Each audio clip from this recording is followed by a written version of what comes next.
எல்லா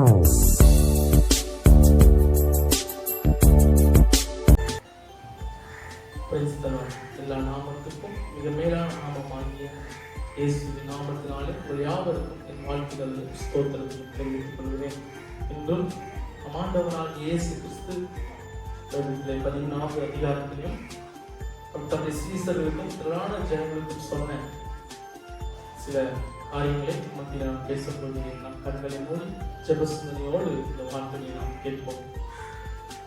அப்பா பிதாவே துதிக்கிறோம், பரிசுத்த ஆவியானவரே உங்களுக்கு நன்றி செலுத்துகிறோம். ஆண்டவராகிய இயேசு கிறிஸ்து நீர் உடைய சீசர்களுக்கும் திரளான ஜனங்களுக்கும் சொன்ன விதையை குறித்தும் பரலோக ராஜ்யத்தை குறித்து நாங்களும் அறிந்து கொள்ள பரலோக ராஜ்யத்தின் பங்குகளாக இருக்க உதவி செய்தார், வழி நடத்துகிறார்.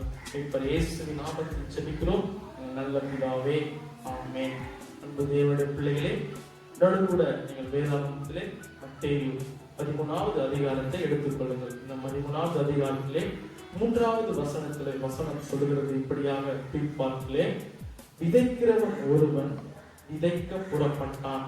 விதைக்கிற ஒருவன் அவன் விதைக்க புறப்படுகிற பொழுது சில விதை வழியருகே விதைக்கப்படுகிறதாம், சில விதை மண்ணில்லாத கற்பாறையிலே விதைக்கப்படுகிறதாம், சில விதை முட்களின் நடுவிலே விதைக்கப்படுகிறதாம், ஆனால் சில விதையோ அது நல்ல நிலத்திலே விதைக்கப்படுகிறதா இருக்கிறதா.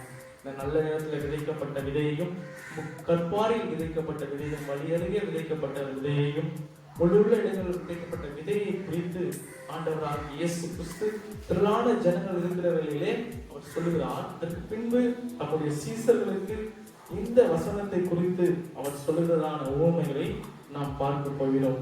வழியருகே விதைக்கப்பட்ட விதை யார் என்றால் ஆண்டவராகிய இயேசு கிறிஸ்துவையும் அவர் சொன்ன சுவிசேஷத்தையும் தேவனுடைய வார்த்தையும் தங்கள் காதுகளினாலே அவர்கள் கேட்கிறார்கள். ஆனாலும் அது வழியருகே அவர்கள் கேட்டு வழியருகே அதை விட்டுவிட்டு மற்ற உலக காரியங்களை தங்கள் சிந்தைகளிலும் தங்கள் நடக்கையிலும் வைத்துக் கொள்ளுகிறவர்களே வழியருகே விதைக்கப்பட்ட விதையாய் இருக்கிறார்கள். தொடர்ந்து வேத வார்த்தை சொல்கிறது, இந்த கற்பாறையில் விதைக்கப்பட்ட விதை அவர்களும் ஆண்டவராகிய இயேசு கிறிஸ்துவையும் தேவனுடைய வார்த்தையை ஏற்றுக்கொள்கிறவர்களாக இருக்கிறார்கள். ஆனாலும் வேறொரு பிரச்சனைகளிலே உலக உபத்திரவங்கள் பாடுகள் இவையெல்லாம் வரும் பொழுது ஆண்டவராகிய இயேசு கிறிஸ்துவையும் தேவ வார்த்தையையும் தேவனையும் மறந்துவிடுகிறவர்களாய் இருக்கிறார்கள். தொடர்ந்து முட்களில் விதைக்கப்பட்டவர்கள் உலக ஐஸ்வரத்தையும் உலக கவலைகளையும் அவர்கள் யோசித்துக் கொண்டு அவைகளை விட்டு விடுகிறார்கள். நல்ல நிலத்தில் விதைக்கப்பட்டவர்கள் யார் என்றால் அவர்கள் தான் கர்த்தருக்கு 100ஆகவும் 60ஆகவும் 30ஆகவும் பலன் தருகிறார்களாம். நாம் எப்படிப்பட்டவர்களாக இருக்க வேண்டும் என்றால் அவர்கள் சொல்லுகிறார், உண்மை உள்ளவைகள் எவைகளோ, ஒழுக்கம் உள்ளவைகள் எவைகளோ, நீதி உள்ளவைகள் எவைகளோ, நட்புள்ளவைகள் எவைகளோ, புண்ணியம் எதுவோ, புகழ் எதுவோ அவைகளையே சிந்தித்துக் கொண்டு அவைகளையே செய்கிறவர்களா இருங்கள் என்று தேவனுடைய பிள்ளைகளை கர்த்தர் சொல்லுகிற பிரகாரமா அவர் செய்தது போல நாம் செய்கிறவர்களா இருக்கும் போதுதான் நாம் 100ஆகவும் 60ஆகவும் 30ஆகவும் பலன் தருவோம். நல்ல நிலத்தை குறித்தும் வேத வார்த்தை சொல்கிறது. 23வது வசனம் இதே அதிகாரம், நல்ல நிலத்தில் விதைக்கப்பட்டவனோ வசனத்தை கேட்கிறவனாயும் உணர்கிறவனாய் இருந்து 100ஆகவும் 60ஆகவும் 30ஆகவும் பலன் தருவான். நல்ல நிலம்தான், அதிலேயே அநேக விதமான கனிகள் இருக்கிறது. இந்த அநேக கிறிஸ்தியேசுக்குள்ளே நாம் இருக்கிறோம். அது கிறிஸ்தியேசுக்குள்ளே நாம் எந்த நிலைமையில் இருக்கிறோம்? 30 இருக்கிறோமா, 60 இருக்கிறோமா, இல்ல இயேசுவை போல 100% இருக்கிறோமா? தேவனுடைய பிள்ளைகள் நாம் கிறிஸ்தியேசுக்குள்ளே தேறினவர்களாய் 100க்கு 100 இயேசு கிறிஸ்துவை விசுவாசிக்கிறவர்களாய் அவர் நாமத்தை அறிக்கை செய்கிறவர்களாய் இருக்க வேண்டும். அதுதான் வசனம் சொல்லுகிறது. சிலர் 100ஆகவும் சிலர் 60ஆகவும் சிலர் 30ஆகவும் இருக்க, சிலர் ஆராதிக்க வேளையிலே நீங்க உலக காரியங்களை யோசித்துக் கொண்டு அவர்கள் உலக ஐஸ்வர்யத்தை யோசிக்கொண்டு கர்த்தரை நாம் துதிக்கிறோமா, ஆராதிக்கிறோமா, அல்லது முழு இருதயத்தோடு முழு ஆத்துமாவோடு முழு பலத்தோடு அவரை துதித்து பாடுகிறவர்களாய் இருக்கிறோமா? 100க்கு 100 சமூகத்துக்கு நாம் வரும் பொழுது அவரை துதிக்கிறவர்களாய் மாத்திரமே இருக்க வேண்டும். அப்படிப்பட்டவர்களாய் இருக்க வேண்டும் என்றுதான் இயேசு நம்மளை பார்க்க ஆசைப்படுகிறார். தேவனுடைய பிள்ளைகளே, தொடர்ந்து நிலம் எது, யார் விதை, எதை விதைக்கிறார்கள் என்பதை குறித்து உங்கள் மத்தியில் நான் பேசப் போகிறேன். 37வது வசனம் இப்படியாக சொல்லுகிறது, அவர் பிரதித்திரமாக நல்ல விதையை விதைக்கிறவன் மனுஷகுமாரன். ஆண்டவராகிய இயேசு கிறிஸ்து தான் நல்ல விதைகளை விதைக்கிறவராய் இருக்கிறார். தொடர்ந்து வசனம் சொல்லுகிறது, நிலம் உலகமாய் இருக்கிறதா. நல்லா கவனிங்கள், இந்த நிலம் தான் இந்த உலகம். Fill the world. நிலம் முதலாவது இந்த உலகமாய் இருக்கிறது. அதற்கு பின்பு விதையை குறித்து சொல்லப்படுது, நல்ல விதை ராஜ்யத்தினுடைய புத்திரர். நல்ல விதையாய் நாம் இருப்போமே ஆனால் பரலோக ராஜ்யத்தினுடைய புத்திரராய் இருப்போமா. அப்போ fill the world, இந்த உலகம் அது நிலமாய் இருக்கிறது. நாம் ராஜ்யத்தினுடைய புத்திரர்களாய் விதைக்கப்பட வேண்டுமா? ஒரு நிலத்திலே ஒருவன் விதைகளை விதைத்தான் என்றால் சில நாட்கள் கழித்து அவன் போய் பார்க்கும் பொழுது அந்த களைகள் உருவாகி இருக்குமா.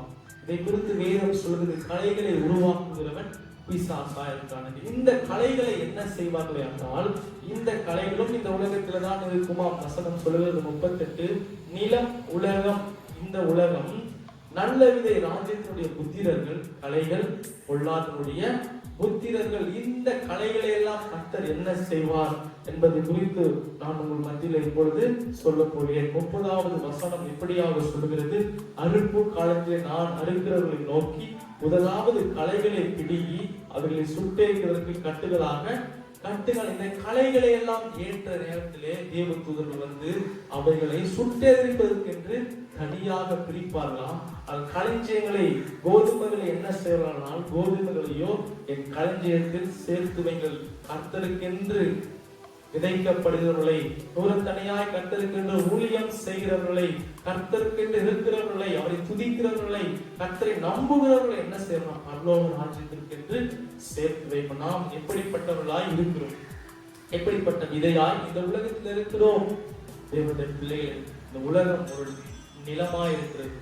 இதிலே நாம் விதைக்கப்பட்டிருக்கிறோம். எப்படிப்பட்ட விதையாய், வழியருகே விதைக்கப்பட்ட விதையாய் நாம் இருக்கிறோமா, இல்ல கற்பாரில் விதைக்கப்பட்ட விதையா இருக்கிறோமா, இல்ல முட்கள் நடுவே விதைக்கப்பட்ட விதையா இருக்கிறோமா, இல்ல கர்த்தருக்கென்று 100ஆக 60ஆக 30ஆக இதில் எந்த நிலைமையில் இருக்கிறோம். நாம் 100ஆன நிலைமையில இருக்க வேண்டும் என்று கர்த்தர் நம் மீது ஆசைப்படுகிறார். தேவனுடைய பிள்ளைகள், பரலோக ராஜ்யத்திற்கு நாம் 100% கர்த்தரை நாம் விசுவாசிக்கும் பொழுது அங்கே நமக்கு என்று மகிமையின் கிரீடம் வைக்கப்பட்டிருக்கும். தேவனுடைய பிள்ளைகளை, கர்த்தரை 100% நீங்கள் விசுவாசியுங்கள். நாம் 60% இருப்போம் என்றால் 100% கர்த்தரை விசுவாசிக்கிறவர்களாய், அவரை நம்புகிறவர்களாய், அவரை துதிக்கிறவர்களாய், துதிக்கும் பொழுது ஆராதிக்கும் பொழுது 100க்கு 100 கர்த்தரை நம்பி நாம் ஆராதிக்க வேண்டுமா, அவரை துதிக்க வேண்டுமா. தொடர்ந்து இந்த பரலோக ராஜ்யத்தை குறித்து வேதம் என்ன சொல்லுகிறது என்றால், என்னோட கூட வாசி எடுத்துக் கொள்ளுங்கள். 44வது வசனம் சொல்லுகிறது, அன்றியும் பரலோக ராஜ்யம் நிலத்தில் புதைந்திருக்கிற பொக்கிஷத்திற்கு ஒப்பா இருக்கிறது. பரலோக ராஜ்யம் எதற்கு ஒப்பா இருக்குன்னா, ஒரு நல்ல ஒரு பொக்கிஷம், ஒரு இடத்துல ஒரு பொக்கிஷம், ஒரு கிஃப்ட் இருக்கிறது என்று தெரிந்தால் நாம் என்ன செய்வோம், அது எப்படியாவது நாம் சுதந்திரித்துக் கொள்வதற்கு பிரயாசம். அது போல பரலோக ராஜ்யத்திற்கு நீங்கள் அதை அறிந்து கொள்வதற்கு, அங்கே வருவதற்கு உங்கள் வாழ்நாட்டில் நீங்கள் பிரயாசப்படுங்கள். சொல்லுகிறது, அதை ஒரு மனுஷன் கண்டு மறைத்து அதை பற்றி சந்தோஷத்தினாலே போய் தனக்கு உண்டான எல்லாவற்றையும் விற்று அந்த நிலத்தை கொள்ளுகிறான். அவன் அந்த பொக்கிஷத்தை சுதந்திரித்துக் கொள்வதற்கு வாஞ்சையாய், ஆவலாய், சந்தோஷமாய், ஒருவருக்கும் சொல்லாமல் முதலாவது அவன் சுதந்திரித்துக் கொள்வதற்கு போய் அதை பெற்றுக் கொள்வது போல, முதலாவது நீங்கள் பரலோக ராஜ்யத்திற்கு வருவதற்கு, உங்களை நீங்கள் சுதந்திரவாளிகளாய், பரலோகத்துக்கு பங்குள்ளவர்களாய், முதலாவது பரலோக ராஜ்யத்தை உங்களுக்கென்று தேடுங்கள். தொடர்ந்து வசனம் சொல்லுகிறது, பரலோக ராஜ்யத்தில் நல்ல முத்துக்களை தேடுகிற வியாபாரிக்கு ஒப்பா இருக்கிறது. 45வது வசனம், 2வது பரலோக ராஜ்யம் நல்ல விதை, அதாவது நல்ல முத்துக்கள் உள்ளதான இந்த முத்துக்களுடைய வியாபாரிக்கு ஒப்பா இருக்கிறது. அந்த முத்துக்கள் இருக்கிற வியாபாரி என்ன செய்வான், நல்ல விலையேற பெற்ற ஒரு முத்து இருக்குது என்று அறிந்த பொழுது அந்த முத்தை போய் அவன் வாங்கி தன்னுடைய வியாபாரத்தை, பிசினஸை பெருக செய்வதற்கும், நல்ல தொழிலே முன்னேறுவதற்கும், தங்கள் குடும்பங்கள் தொடர்ந்து நாட்களில் அந்த பிசினஸை செய்வதற்கும் அதை முதலாவது போய் அவன் வாங்கி தன்னுடைய எல்லாவற்றையும் உயர்வதற்கு அவன் செய்வது போல, பரலோக ராஜ்யம் ஒரு முத்துக்கள் வியாபாரிக்கும் சேஷற்ற முத்தை சுதந்திரித்துக் கொள்வதற்கும் ஒப்பாயிருக்கிறது. நாம் போய் என்ன பண்ண வேண்டும் என்றால், தேவனுடைய பிள்ளைகளே, அந்த முத்தை போல, அந்த முத்தை சம்பாதித்த வியாபாரி என்ன செய்வான்? வருங்கால சந்ததிக்கு அதை வைத்து போவான். அதன் மூலமாய் அந்த சந்ததி பெருக வேண்டும். அதே போல இந்த முத்துக்கள் போல விலையேற பெற்றதான் பரலோக ராஜ்யம்.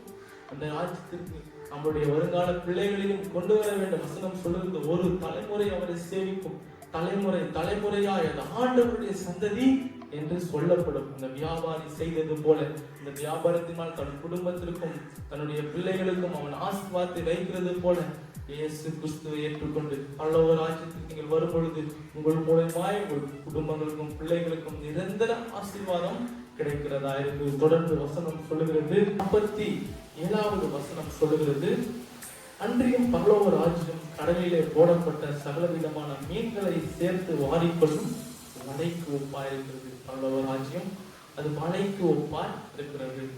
இந்த கடலிலே வலை வீசுகிறவர்கள் வலை வீசுவார்கள். அதில் மீன்களும் அவர்கள் தேவையானவர்களும் வரும், தேவை இல்லாதவைகளும் அந்த வலையிலே விழும். ஆனால் அவர்கள் எடுத்துக்கொண்டு வந்து என்ன செய்வார்கள் என்பதை வசனமும் சொல்கிறது. அந்த வலை நிறைந்த போது அதை கரையிலே இழுத்து உட்கார்ந்து நல்லவைகளை கூடையில் சேர்த்து ஆகாதவைகளை எரிந்தி போடுவார்கள். இப்பொழுது தேவனுடைய பிள்ளைகளை ஆண்டவராகிய இயேசு கிறிஸ்து வரும்பொழுது நீங்கள் நல்ல விதையா இருக்கும்படியா, நல்ல கனி கொடுக்கிற மரமா இருக்கும்படியா, நாங்கள் உங்களை மாறும்படியாக கர்த்தர் சமூகத்திலே கனி கொடுக்கிற ஜீவன் உடையவர்களா இருக்கும்படியாக நாங்கள் உங்களை சொல்லுகிறோம். ஏனென்றால் வசனம் சொல்வது, எந்த மனுஷனும் கிறிஸ்து இயேசுக்குள்ளே தேறினாய் நிறுத்துங்கள் என்ற வேத வார்த்தையின்படி நாம் கனி கொடுக்க வேண்டும். ஏனென்றால் வசனமும் அதுதான் சொல்லுகிறது, கனி கொடுக்காத மரம் எதுவோ அது வெட்டுண்டு அக்கினிலே போடப்படுவோம். நாம் கர்த்தருக்கு என்று 100க்கு 100 கனி கொடுக்கிறவர்களாய் இருக்க வேண்டும். இதை குறித்து வசனம் என்ன சொல்லுகிறது என்றால், வாசிங்கள் பரலோக ராஜ்யம் 31வது வசனம். வேறொரு உவமையை அவர்களுக்கு சொன்னார். பரலோக ராஜ்யம் கடுகு விதைக்கு ஒப்பாயிருக்கிறது. அதை ஒரு மனுஷன் எடுத்து தன் நிலத்தில் விதைத்தான். இந்த மனிதன் என்ன செய்யறான்னா, கடுகு விதைக்கு அவன் சிறியதாய் இருக்கிறான், அவன் விதைக்கிறான். அந்த விதை வளர்க்கிறது. எப்படி வளர்கிறது என்றால் வசனம் சொல்லுது, அது சகல விதைகளினாலும் சிறிதாய் இருந்தாலும் வளரும் போது சகல பூண்டுகளிலும் பெரிதாகி ஆகாயத்து பறவைகள் அதன் கிளையில் வந்து அடையத்தக்கதாக மரமாக மாறும். நாம் ஒரு சிறிய விதையாய் இருக்கலாம். ஆண்டவராக இயேசு கிறிஸ்து கோதுமையானது மடிந்தால் ஒழிய அது தன் பலனை தனது ஆண்டவராக இயேசு கிறிஸ்துவும் அப்போஸ்தலரும் உனக்காகவும் எனக்காகவும் அவர்கள் ரத்தம் சிந்தி மடிந்திருக்கிறார்கள். அதன் மூலமா இன்று நாம் விதைக்கப்பட்டு நாம் வளர்கிறோம், நாம் கனி கொடுக்க வேண்டும். அதே நேரத்தில் மற்றவர்களையும் விதைக்கப்படும்படியாக மற்றவர்களுக்கு ஆண்டவராக இயேசு கிறிஸ்துவை குறித்து சொல்லி அவர்களுடைய விதைகளை உருவாக்குகிறவர்களாய், அவர்களை மரங்களாய் வளர செய்கிறவர்களாய், அவர்கள் கனி கொடுக்கிற ஜீவியம் கத்தருகின்ற 100க்கு 100 கனி கொடுக்கிற ஜீவியமாய் மாற்ற வேண்டும். தேவனுடைய பிள்ளைகளை பரலோக ராஜ்யம் நல்ல ஒரு பொக்கிஷமாய் இருக்கிறது. அதை அறிந்து கொண்ட நீங்கள் அங்கே வருவதற்கு கர்த்தருக்கு சித்தமானபடி செய்யுங்கள். அது விலையேறத்தக்க முத்தா இருக்கிறது. அதை நீங்கள் பெற்றுக்கொண்டு உங்கள் சந்ததியையும் அந்த முத்துக்களை போல விளையாடப்பட்டவர்களா இருக்கும்படி செய்யுங்கள். தொடர்ந்தான் அது மழையா இருக்கிறது, அனைவரையும் அது சேர்த்துக் கொள்கிறது. ஆனால் நல்லவைகளை மாத்திரமே கடைசியிலே அது பயன்படுத்துகிறதா இருக்கிறது. நல்லவர்கள் நல்ல விதையால், கர்த்தருக்குள்ளே நல்ல விதையால், நூறத்தனையாய் பலன் தர விதையால் நாம் இருக்க வேண்டும். இந்த 30% நாம் இருப்போம். ஆனால் ஒருவேளை நல்ல வித நிலமாய் இருப்போம், நல்ல மரமாய் இருப்போம். ஆனால் 30% தான் கர்த்தரை விசுவாசிக்கிறவர்களாய், கர்த்தர் சமூகத்துக்கு வருகிறவர்களாய், கர்த்தரை ஆவிலே ஆராதிக்கிறவர்களாய் இருப்போம். ஆனால் நாம் 60% கர்த்தரை துதிக்கிறவர்களாய், ஆவி நிறைந்து ஆராதிக்கிறவர்களாய், தொடர்ந்து 100% என்ன நடந்தாலும் எது நடந்தாலும் உலக கவலையோ உபத்திரவமோ அது மாத்திரமல்ல, அந்த வலியருக விதைக்கப்பட்ட விதைகளைப் போல, கற்பாரில் விதைக்கப்பட்ட விதைகளைப் போல, முள்ளூர் இணைக்கப்பட்ட விதைகளைப் போல இல்லாமல் 100க்கு 100 நடந்தாலும் கர்த்தரை நாம் விசுவாசிப்போம். பரலோக ராஜ்யத்துக்கு நாம் பங்குடர்களாய் இருப்போம். மற்றவர்களையும் நாம் விதைகளாய் மாற்றுவோம். கர்த்தர் தாமே நம்மோடு இருப்பதாக. நாம் செபிக்கலாம். அப்பா பிதாவே உம்மை துதிக்கிறோம். பரிசுத்த ஆவியானவரே உமக்கு நன்றி செலுத்துகிறோம். ஆண்டவரே, பரலோக ராஜ்யத்தில் நாங்கள் பங்குடர்களாய் இருக்கும்படியாக 100க்கு 100 எங்களை நீர் அப்பா உம்மை போல மாற்றும்படியாக நாங்கள் செபிக்கிறோம். நல்ல பொக்கிஷத்தை நாங்கள் தெரிந்து கொள்ள ஆண்டவரே, அப்பா விலையேற பெற்ற முத்தை நாங்கள் அறிந்து கொள்ள ராஜா ஆண்டவரே, நாங்கள் அங்க வர உதவி செய்கிறாங்க, பலப்படுத்துகிறாங்க, துணை இருக்கிறாங்க. மீட்பர் இயேசு கிறிஸ்துவின் நாமத்தில் ஜெபிக்கிறோம் நல்ல பிதாவே. ஆமென் ஆமென். கர்த்தர் தாமே நம்மோடு இருப்பாராக.